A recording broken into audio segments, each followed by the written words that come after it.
mo sí àwọn ẹnu kù ń sọ àwọn ọ̀rọ̀ kan mo sì mọ̀ọ́mọ̀ wọ́n sọ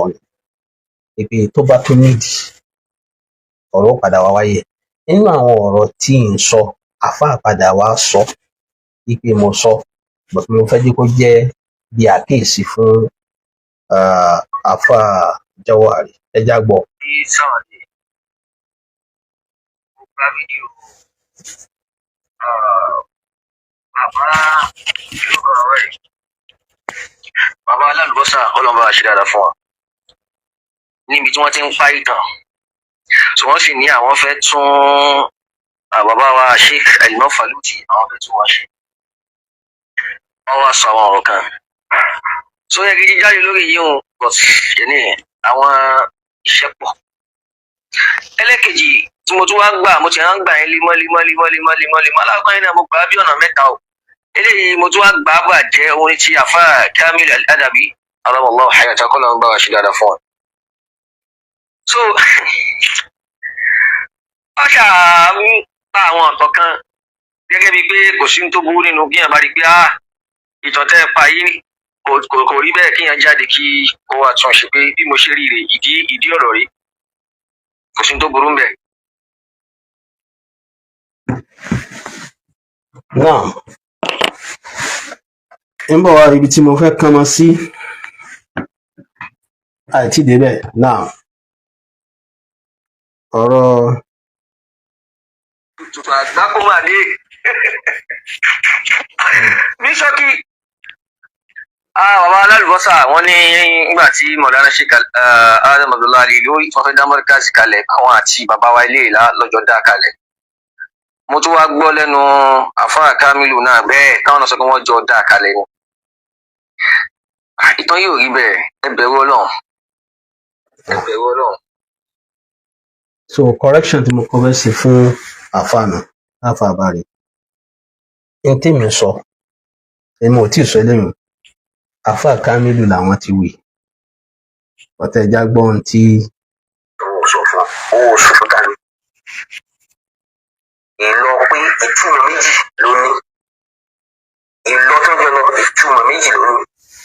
torí bí ẹ máa ń wọ ọ̀rọ̀ ni ẹ sì gbọ́ ọ̀rọ̀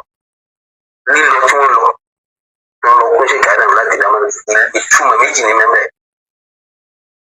ń sọ yọ ọ̀kan ìyẹn sọ yọ ọ̀kan yókù ìtumọ̀ méjì ni àbí ọ̀rọ̀ méjì gan ní mẹ́mẹ́ ọ̀rọ̀ méjì ní mẹ́mẹ́ ẹ̀yọ ọ̀kan mo ti sọ yìí ọ̀rọ̀ méjì tún mẹ́mẹ́ wọ́n lọ nínú pé mo fẹ́ ràn ọ́ lọ́wọ́ kì í ṣe pé mo á gbowó sùn. so tí àfáà Jawari tó bá rí èmi ò tí ì sọ àfáàfáà ni mo ti sọ ó dà pàfà fúnra náà bí ìgbà tán ní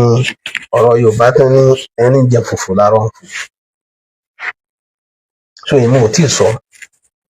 ọ̀rọ̀ tèmi sọ ni pé nǹkan méjì ló kó sínú lílọ tán lọ wọ́n lọ ràn wọ́n lọ́wọ́ kì í ṣe pé wá mo fẹ́ gbà ọ́ ṣiṣẹ́ bí àfáà máa ń fà ló ti fi gbọ́rọ̀ yẹn wá wọn pé mo fẹ́ gbà ọ́ ṣiṣẹ́ ní màá sanwó oṣù fún ọ bí ẹni tí ò rí ṣẹ̀ṣẹ̀ èyí ò mọ correct pé wọ́n á ràn mí lọ́wọ́ wọ́n lọ ràn wọ́n lọ́wọ́ ni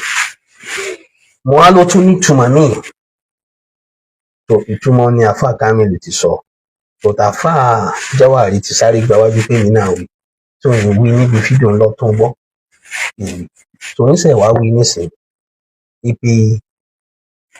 ìlọ tí wọ́n pè wọ́n jájọ dá kínní ilẹ̀ ni jájọ dálẹ̀ mo sì sọ nígbà mo sọ̀rọ̀ yẹn pé Sheikh Adam rahimahullah àwọn àfáà pọ̀ nílẹ̀ Yorùbá àti Ìlọrin nìbàdàn nínú àfáà tó kọ́ wọn kí Ìbàdàn ni àwọn àfáà wà ń bẹ èyí sí tó já sí pé ọ̀dọ̀ àwọn ọmọ kí ó Sheikh Ahmadi ni wọ́n lọ mo dáhùn mo bí àfáà mẹ́fà bí mo ti dáhùn ní ìdáhùn rẹ̀ ni pé ibẹ̀ ni wọ́n rí i pé ohun táwọn fẹ́ ṣe yìí àwọn tí wọ́n kájú òṣùwọ̀n fún ọbẹ̀ mẹ́ ń lẹ́ni tó sì kan tí wọ́n sì tí wọ́n padà pè inú mo tún fẹ́ kọ́mọ sí nǹkan dáadáa